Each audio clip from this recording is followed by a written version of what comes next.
புதிய தமிழகம் வெல்லும், புதிய தமிழகம் 2026 வெல்லும் என்ற முழக்கத்தோடு புதிய தமிழகம் கட்சியின் 7வது மாநில மாநாடு உலக தேவேந்திர குல வேளாளர்கள் குடும்பங்கள் ஒன்றிணையும் மாநாடாக இன்று மதுரையில் நடைபெற்றுக் கொண்டிருக்கும் மாநாட்டிற்கு வருகை தந்த அனைவருக்கும் என் முதற்கண் வணக்கத்தை தெரிவித்துக் கொள்கிறேன். புதிய தமிழகம் கட்சியை பொறுத்தவரை மதுரை என்றாலே அது வெற்றிதான் என்ற ஒரு வரலாறு உண்டு. அந்த வகையில் இந்த 7வது மாநில மாநாடும் மிகப்பெரிய வெற்றி மாநாடாக நடத்தி காட்டிய கட்சி நிர்வாகிகளுக்கும் வருகை தந்த அனைவருக்கும் மீண்டும் என் வணக்கத்தையும் நன்றியும் தெரிவித்துக் கொள்கிறேன். தேவேந்திர குல வேளாளர் அரசாணை பெற்ற பிறகு முதல் முறையாக புதிய தமிழகம் கட்சியின் மாநில மாநாடு இது. தேவேந்திர குல வேளாளர் என்ற அரசாணை சாதாரணமாக யாரும் கொடுத்து விடவில்லை. அது நாம் ஒவ்வொருவரும் டாக்டர் ஐயா தலைமையில் போராடி வாங்கினது. இன்னைக்கு தேவேந்திர குல வேளாளராக இன்று கூடியிருக்கிறோம். அது யாரும் கொடுத்துட்டதா நம்மளை நம்ப வச்சிடக்கூடாது. சரியா 5 ஆண்டுகளுக்கு முன்னாடி 2021 ஜனவரி 6ஆம் தேதி இதே மதுரை பழங்கானத்தில் மிகப்பெரிய ஒரு பேரணி, தேவேந்திர குல வேளாளர் அரசாணை கேட்டு தடையை மீறிய பேரணி. அந்த பேரணி நடந்து 20 நாட்களில் அரசாணை வந்துவிட்டது. ஜனவரியில் பேரணி நடத்தினோம், பிப்ரவரி மாதத்தில் அரசாணை வந்தது. அதே போல் இன்றைய தினம் மதுரையில் இது எதுவும் கோரிக்கையை வச்சு நடத்துக்கிற மாநாடு கிடையாது. பட்டியல் வெளியேற்றம் கொடுங்க, அதை கொடுங்க, இதை கொடுங்க என்ற கோரிக்கையை வைக்கிற மாநாடு கிடையாது. மாறாக இது அதிகாரத்தை நோக்கி மக்கள் அரசியலாக ஒரு கொடியின் கீழ் ஒரு தலைவரின் கீழ் ஒன்று திரள்கிறார்கள் என்று காட்டுகிற மாநாடு. எல்லா காலத்திலும் கோரிக்கை மட்டுமே வச்சிட்டு இருக்கிற இடத்துல இருக்க முடியாது. நம்ம பட்டியல் வெளியேற்றம் தான் அடுத்த கோரிக்கைன்னா அது கோரிக்கை கிடையாது, அது அதிகாரத்திற்கான ஒரு வழி. அந்த வழியை நம்ம அதிகாரத்துக்கு போகிறதுக்கான வழி தான். அதனால நம்ம அதிகாரத்தை வென்றடைவோம், நமக்கான கோரிக்கையெல்லாம் நாமளே நிறைவேற்றிக் கொள்வோம் என்பதற்காக தான் புதிய தமிழகம் வெல்லும் என்ற ஒரு தலைப்பில் முழக்கத்தோடு இன்று கூடியிருக்கிறோம். இது மாநில மாநாடு என்று சொல்றேன். கடந்த பாராளுமன்ற தேர்தலுக்கு பிறகு கோவை பொதுகை இல்லத்தில் கட்சியினுடைய பொதுக்குழு கூட்டம் நடைபெற்றது. அங்கே நிர்வாகிகள் மத்தியில் டாக்டர் ஐயா அவர்கள் பேசினார். இந்த மாநாடு அப்போதே அறிவிக்கப்பட்டது. 2024 டிசம்பர் மாதத்திலோ ஜனவரி மாதத்திலோ மாநாடு இருக்கும் என்று அறிவித்தார். அது வரைக்கும் வேற எந்த பெரிய போராட்டங்களோ பெரிய கட்சி நிகழ்ச்சிகளோ இருக்காது. அந்த மாநாட்டுக்கும் அடுத்த கட்சி கட்டமைப்பை தயார்படுத்துவதற்கும் உண்டான பணிகளை மட்டும் செய்வோம் என்று அன்று பேசியிருந்தால் நிர்வாகிகள் எல்லாம் ஒரே மகிழ்ச்சி. மாநாடு அடுத்த வருஷம் தான்.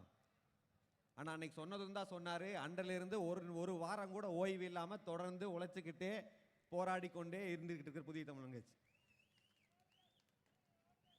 காரணம், அப்படி போராடாமலோ பணி செய்யாமலோ நடத்தாமல் இருக்கிறதுக்கு நம்மளுக்கு அந்த சொகுசோ அந்த சௌரியமோ நம்மளுக்கு கிடையாது. 2024 தேர்தல் முடிந்தது. அடுத்த வாரமே மாஞ்சோலை மக்கள் போராட்டத்தை கையில் எடுத்தோம். மக்கள் மன்றத்தில் போராட வேண்டியது இருந்தது, நீதிமன்றம் போராட வேண்டியது இருந்தது. ஒட்டுமொத்த தமிழக அரசு, மத்திய அரசு, உயர் நீதிமன்றம், உச்ச நீதிமன்றம் என்ற அனைத்தும் எதிர்த்து நம்ம தேவேந்திர குல மக்களுக்காக நம்ம போராடினோம். ஏன் இத்தனை போராட்டம் செய்ய வேண்டியது இருக்கு? காரணம், நம்ம கையில் எந்த அதிகாரமும் கிடையாது. அந்த மலை வனப்பகுதி, அங்க இருக்கிற மக்கள் எல்லாம் வெளியே போங்க, எங்கேயாவது போய் வாழுங்க என்று ஒரு சட்டம் போடும்போது நம்மளுடைய குரல் அந்த அரசவையிலோ அந்த அமைச்சரவையில் இருந்திருந்தால் அப்படி போட்டிருப்பானா? போட்டிருக்க முடியாது. ஆனா இன்னைக்கு வரைக்கும் அந்த மக்களுக்காக போராடி கொண்டு நீதிமன்றத்திலே எல்லாத்திலையும் போராடி கொண்டு இருக்க வேண்டியது இருக்கு. அதை தொடர்ந்து சராசரியாக அடிப்படை இடஒதுக்கீடுக்காக ஒரு போராட்டத்தை, பெரிய போராட்டங்களை நடத்த வேண்டியது. தென் தமிழகத்தில் தொடர்ந்து நடைபெறும் கொலைகளுக்கு எதிராக போராட்டங்கள். திருநெல்வேலியில் கவின் படுகொலை செய்யப்பட்டார், கோவில்பட்டியில் இளைஞர்கள் படுகொலை செய்யப்பட்டார்கள். தென் தமிழகம் எங்கும் கொலை என்று அந்த கொலைகார கூட்டத்துக்கு எதிராக புதிய தமிழகம் கட்சி போராட வேண்டியது. அதுக்கப்புறம் இருக்கன்குடி மாரியம்மன் கோவில் என்று தொடர்ந்து அதுக்கு பிறகு டாக்டர் ஐயா அவர்கள் ஊராக சுற்றுப்பயணங்கள். இன்று அப்படி சமரசம் இல்லாமல் ஓய்வில்லாமல் போராடி டாக்டர் ஐயா அவர்கள் உழைப்பினுடைய விளைவுதான் இங்கே திரண்டிருக்கிற கூட்டம். இது சாதாரணமா வந்து விடாது. முன்பு பேசியவர்கள் சொன்னது போல இத்தனை பெரிய கூட்டத்தை ஒரு கட்சி கூட்ட வேண்டும் என்றால் வண்டி பிடிச்சு கொடுக்கணும், சேலை வாங்கி கொடுக்கணும், உணவு கொடுக்கணும், பொட்டலம் கொடுக்கணும், பேக் வைக்கணும், பாட்டில் கொடுக்கணும், இத்தனை கொடுத்தாதான் நடக்கும். அதுவும் அந்த கூட்டம்லாம் இப்படி உணர்ச்சிகரமா இருக்காது. வந்து நிக்க மாட்டாங்க, ஏதோ வந்து உட்கார்ந்தோமா சம்பளத்தை வாங்கினோமா போனோமா என்றுதான் இருப்பாங்க. அதுதான் அங்க தலைவர் அவர்கள் வர்றதுக்கு முன்னாடி அங்க மேளம் அடிச்சுட்டு இருந்த போது மேளத்தை அடிக்கிறதெல்லாம் தடுக்காதீங்க, அதை நம்ம மக்கள் உணர்ச்சியா ஒரு திருவிழாவா குடும்ப விழாவா வந்த மாநாடு இது, அதை தொடரட்டும்னு சொன்னேன். ஏன்னா கூட்டணி கட்சி பல தேர்தல் கூட்டணி வைக்கும் போது அவங்க மாநாடுக்கெல்லாம் நம்மளை அழைப்பார்கள், நான் போய் பார்த்துருக்கிறேன். இந்த மாநாடு இந்த மக்கள் எதுக்கு வந்திருக்கிறாங்கன்னு அவங்களுக்கும் தெரியாது, நம்ம என்ன அவங்க கிட்ட பேசுறதுன்னு நம்மளுக்கும் தெரியாது. ஏதோ வந்து உட்கார்ந்துருக்கிறாங்க, வந்தாங்க போனாங்கன்னு இருப்பாங்க. ஆனால் இங்க என்ன டாக்டர் ஐயா என்ன சொல்ல வந்திருக்கிறாரு, என்ன தகவலோட நம்ம ஒவ்வொரு கிராமத்துக்கும் போவோம் என்று வந்திருக்கிற கூட்டம் தான் இந்த கூட்டம். அதுதான் புதிய தமிழன் கட்சியினுடைய கூட்டம். நம்ம பல ஆண்டு காலங்களாக பல கோரிக்கைகளை வைத்து இந்த சிவப்பு பச்சை கொடியேந்தி போராடி இருப்போம். அரசாணை வேணும்னு கேட்டிருப்போம், அரசு விழா வேணும்னு கேட்டிருப்போம், அங்க சிலை வைக்க வேண்டும், அந்த மாவட்டத்துக்கு இவர் பேர் வைக்க வேண்டும், அந்த போக்குவரத்து கழகத்துக்கு இந்த பேர் வைக்க வேண்டும் என்றெல்லாம் போராடி இது உண்டு. ஆனால் முதல் முறையாக இந்த சிவப்பு பச்சை கொடி அதிகாரத்தை நோக்கி போகுது. இதோடைய முக்கியத்துவம் நம்ம மக்களுக்கு புரியுதோ இல்லையோ, நம்மளை எதிரிக்கு நல்லாவே புரியும். ஏன்னா ஒரு பேரு, அந்த பேர் வந்து ஒன்றும் இல்லை, ஒரு தேவேந்திர குல வேளாளர்னு ஒரு சர்டிஃபிகேட் வாங்கி நம்ம வச்சுக்க போறோம். அது கொடுக்கறதுக்கே இவனுக்கு அவ்வளோ கசக்குதுன்னா, எளிய மக்களுடைய அதிகாரத்திற்கு போராடும் போது அவன் நம்மளுடைய பங்கு அதிகாரத்தில் கேட்கிறானே என்றால் அவருக்கு பயங்கரமான அவனுக்கு தெரியும். வயிற்றில் அடிக்கிறது, அவர்களுடைய அடி வயிற்றில் கை வைப்பது சமம். அதனால இது வெறும் ஏதோ தேர்தல் என்று நினைத்து விடாதீங்க. தேவேந்திர குல இளைஞர்கள் பறந்துபட்டு சிந்திக்க வேண்டும். ஏதோ இந்த சிவப்பு பச்சை கொடி கையில் ஏந்திட்டு கோவில் திருவிழால டான்ஸ் ஆடிட்டு அதை வீடியோ எடுத்து போட்டு விட்டா மட்டும் அந்த சமுதாயம் உணர்வு ஆகாது. ஏதோ இந்த சமுதாயத்துக்காக உயிர்ந்தவர்கள் பின்னாடி போனா மட்டும் அது சமுதாய உணர்வு ஆகாது. இந்த கொடியுடைய முக்கியத்துவத்தை புரிஞ்சுக்கணும். இந்த கொடி சிவப்பு பச்சை கொடி என்பது வெறும் தெருமுனைகளில் பறக்க வேண்டிய கொடி இல்லை, கோட்டையில் பறக்க வேண்டிய கொடி என்பதற்கு தான் இந்த மாநாட்டின் வடிவம் அப்படி அமைக்கப்பட்டிருக்குது. ஒவ்வொன்றும் கோட்டை தான். நுழைவாசல் கோட்டை, முன்னாடி போட்டதுக்கு நுழைவாசல் கோட்டை, மேடையும் கோட்டை, எல்லாமே கோட்டை. சிவப்பு பச்சை கொடி பட்டொலி வீசி வீரமா பறக்கணுங்கிறதுக்காக தான் இந்த மேடை இப்படி அமைச்சிருக்கோம். அதை சாதாரணமாக எடுத்துக்கொள்ள கூடாது இளைஞர்கள். ஏன்னால் இங்க வந்து அடிப்படை வசதி தலைவர் அவர்கள் பல 3000 கிராமங்களுக்கு மேல போயிட்டார் இந்த ஒரு வருட காலத்துல. ஒவ்வொரு ஊர்லயும் போயிட்டு வந்துட்டு அவருக்கு அவ்வளவு மனவேதனை. அந்தந்த கிராமங்கள்ல அடிப்படை வசதிகள் கூட இல்லை. இந்த காலத்துல 2022 26ல அடிப்படை வசதிகள் இல்லாம எப்படி இருக்க முடியும்? பஞ்சாயத்து பிரசிடென்ட் இருப்பாங்க, கவுன்சிலர்கள் இருப்பாங்க, எம்பி, எம்எல்ஏ, அமைச்சர், எத்தனை பேர் இருந்தும் ஒரு கிராமங்களுக்கு அடிப்படை வசதிகள் இல்லைன்னா என்ன அர்த்தம்? அது அந்த ஏதோ ஒட்டு மொத்தமாக அந்த பகுதிக்கு அடிப்படை வசதிகள் இல்லை என்றால் பரவாயில்ல. மற்ற ஜாதிக்காரன் இருக்கிற இடத்துல எல்லாம் இருக்கும்போது எங்க தேவேந்திர குல மக்களுடைய ஊர் துவங்குதோ அங்கிருந்து மட்டும் அடிப்படை வசதிகள் நிற்கிறது என்றால் அவன் எந்த இடத்துல வச்சிருக்கிறாங்கிறத நீங்க தெரிஞ்சுக்கணும். எப்படி ஒவ்வொரு கிராமத்துக்கும் அடிப்படை வசதிக்கு நம்ம போராட முடியும்? 1000 கிராமங்களுக்கு போய் அடிப்படை வசதிகள் கொடு என்று போராடி கொண்டிருக்க முடியுமா?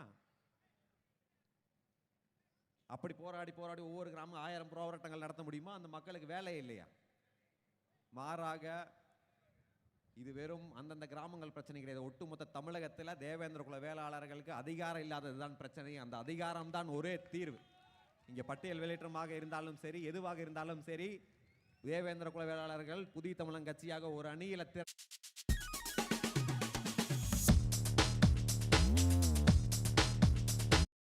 தேவேந்திர குல மக்களுக்கு விடிவு காலம் இருக்கும் என்பது இந்த இளைஞர்களும் புரிஞ்சு கொள்ள வேண்டும். இப்ப வந்து என்னைக்கு டாக்டர் ஐயா அவர்கள் கடந்த 2 வருடமாக அதிகாரத்தில் பங்கு என்று பேசினாரோ, இன்றைக்கு எல்லா கட்சியும் ஆரம்பிச்சிட்டாங்க.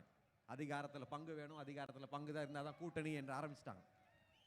ஆனால் அவர்கள் கேட்பதற்கும் நம்ம கேட்பதற்கும் மலைக்கும் மடுவுக்கான வித்தியாசம் இருக்கு. அவர்கள் கேட்பது ஒரு கட்சிக்கு, நம்ம கேட்கறது தமிழ் குடி உழைக்கும் தமிழ் குடி மக்களுக்கானது. அந்த கட்சிக்கு அதிகாரத்தில் பங்கு இல்லை என்றால் அந்த ஜாதியை சேர்ந்த வேற யாராவது அது இன்னொரு கட்சியில் பங்கு பெற்றுட்டு போயிடுவாங்க. ஆனா இங்க புதிய தமிழகத்துக்கு பங்கு இல்லை என்றால் தேவேந்திர குல வேளாளர்கள் எந்தெந்த காலத்துக்கும் வர முடியாத நிலைமையில் வச்சிருக்காங்க. புதிய தமிழகம் கட்சி அதிகாரத்திற்கு போக வேண்டும் என்றால் அதற்கு தேவேந்திர குல வேளாளர்கள் ஒட்டுமொத்தமாக சிந்தித்து செயல்படும். ஏதோ சின்ன சின்ன அமைப்புகளை வைத்துக்கொண்டு சிறு அங்கே கொடி பிடித்து ஆடிக்கொண்டு ஏதோ ஜாதியாக இருந்து விடலாம், அது மட்டும் நிரந்தரமாக இருந்து விடும் அப்படின்னு நினைச்சிடாதீங்க. இன்னொரு கூட்டமும் இருக்குது, ஜாதியெல்லாம் வேண்டாம், நாம் வந்து பெரிய முற்போக்கு அரசியல் பேசுவோம், அந்த தேசியம் இந்த தேசியம் எல்லாம் பேசி கொண்டு போகிற கூட்டமும் இருக்கு. அவர்களுக்கு சொல்லிக்கிறேன், நாம் ஒன்றும் இந்த ஜாதியை வேண்டும் என்று விரும்பி இந்த ஜாதி என்று பேச வரல. 50 வருடம் முன்பு மருத்துவர் படிச்சிருக்கிறார் டாக்டர் ஐயா. இன்னைக்கும் என் ஜாதி என்று பிடிக்க வேண்டும் என்றால் இந்த ஜாதியால் ஒடுக்குமுறை உள்ளாக்கி ஜாதியால் அதிகாரத்தை மறுக்கப்பட்ட மக்களுக்கு ஜாதியா ஒன்று திரண்டுதான் அந்த அதிகாரத்தை மீட்டெடுக்க முடியும். ஜாதி தான் நம்மளுடைய கடைசி சோஷியல் செக்யூரிட்டி, அதுதான் நம்மளுக்கு இருக்கிற கடைசி பாதுகாப்பு. ஜாதியா திரண்டு மட்டும்தான் பண்ண முடியும். ஏன்னா நாங்கள் தமிழராக நின்று பார்த்துட்டோம், நம்மளை வஞ்சிக்கிறது வேற தமிழ் ஜாதி தான், தெலுங்குன்னு ஒன்றும் கிடையாது. நம்ம திராவிடனாவும் இருந்துட்டோம், திமுகவும் திராவிடமும் ஓட்டு போட்டு ஜெயிக்க வச்சது நம்ம ஆட்கள் தானே, நம்ம முன்னோர்கள் தானே. ஆனா இன்னைக்கு அந்த திமுக ஏதோ ஒரு குடும்பத்திற்கு ஆட்சி ஆயிடுச்சு. அவர்கள் பேசுற சமூக நீதியும் கிடையாது, அவர்கள் பேசுற திராவிடமும் கிடையாது, அவர்கள் ஒரு குடும்பத்திற்கு உண்டான ஒரு ஆட்சி ஆயிடுச்சு. அந்த நிலை மாற வேண்டும். புதிய தமிழகம் கட்சி, நீங்கள் எல்லாம் புதிய தமிழகம் கட்சியா உங்களே அடையாளப்படுத்திக்கணும். ஒவ்வொருத்தரும் கேட்ட என்ன சொல்லுவீங்க? புதிய தமிழகம் கட்சி என்று தங்களை அடையாளப்படுத்திக்கணும். ஒவ்வொரு இடத்துலையும் டாக்டர் ஐயா தான் தலைமை என்று அடையாளப்படுத்தி கொண்டால் மட்டும்தான் அந்த நிலை மாறும். அந்த நிலை மாறுவதற்கு இன்றிலிருந்து உறுதி ஏற்க வேண்டியது இருக்கு. ஒவ்வொரு தேவேந்திர குல இளைஞரும் அடுத்த தலைமுறை இப்படிதான் இருக்க வேண்டும் என்று உறுதி ஏற்க வேண்டியது. இறுதியாக நம்ம வந்து இத்தனை பேசும்போது நம்மளுடைய முன்பு பேசியதை சொன்னது போல முன்பு சங்கர் குரு அவர்கள் பேசினார். நம்ம தேர்தலில் நிற்கும் போது வழக்கமா நம்மளுக்கு உறவுக்காரர்கள் வருவாங்க, இவர் இந்த ஜாதியெல்லாம் போடக்கூடாது என்று ஒரு கூட்டம் வரும். இந்த ஜாதி கிருஷ்ணசாமி, டாக்டர் கிருஷ்ணசாமி அவர்கள் இந்த ஜாதி புதிய தமிழகம் கட்சியெல்லாம் இந்த ஜாதிக்காரங்க ஓட்டு போடக்கூடாது என்று ஜாதியை கையில் தூக்கிட்டு வருவாங்க. அவர்களுக்கு நான் சொல்லிக் கொள்வது, திருநெல்வேலியில் நான் பேசுனது மாதிரி தான். அவங்க ஒரு ஆயுதம் எடுத்தா அதே ஆயுதத்தை நம்மளும் எடுக்க வேண்டியது இருக்கும். அது நீ எந்த ஆயுதமா இருந்தாலும் அதை விட பெரிய ஆயுதம் நாங்க எடுப்போம்.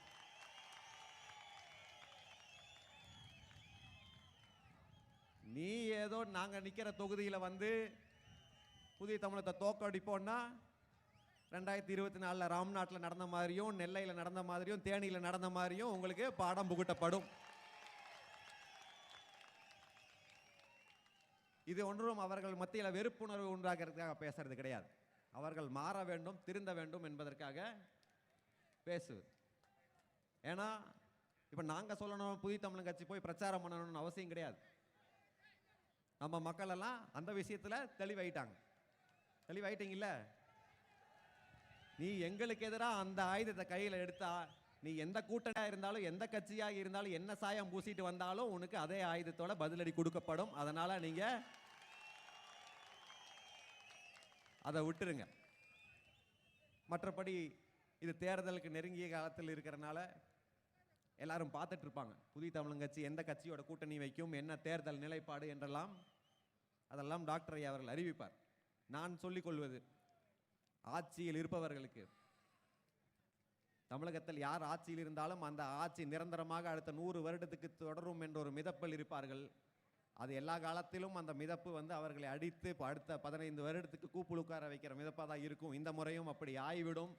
அதை உணர்ந்து செயல்படுங்கள் என்பதுதான். இதற்கு முன்பு ஆட்சியில் இருந்தவர்கள் ஏதோ புதிய தமிழகம் கட்சி இல்லாமல் அவர்களுக்கு ஆட்சியில் பங்கு கொடுக்காமல் நீங்கள் மீண்டும் ஆட்சியை பிடித்து விடலாம் என்ற மிதப்பில் இருந்தால் நீங்கள் ஆட்சியில் இருந்தவர்களாகவே நிரந்தரமாக இருந்து விடுவீர்கள் என்பதையும் கூறிக்கொண்டு, புதிய தமிழகம் கட்சி வெல்லும். புதிய தமிழகம் கட்சி வெல்லும் புதிய தமிழ் கட்சி வெல்லும் என்று கூறிக்கொண்டு இந்த மாநாட்டை சிறப்பாக பல பேர் உழைத்திருக்கிறார்கள். அவர்களுக்கெல்லாம் டாக்டர் அவர்கள் நன்றி சொல்வார். என்னோட சார்பாகவும் அனைவருக்கும் நன்றி. வரவேற்ற அனைவருக்கும் நன்றி கூறி விடைபெறுகிறேன். நன்றி, வணக்கம்.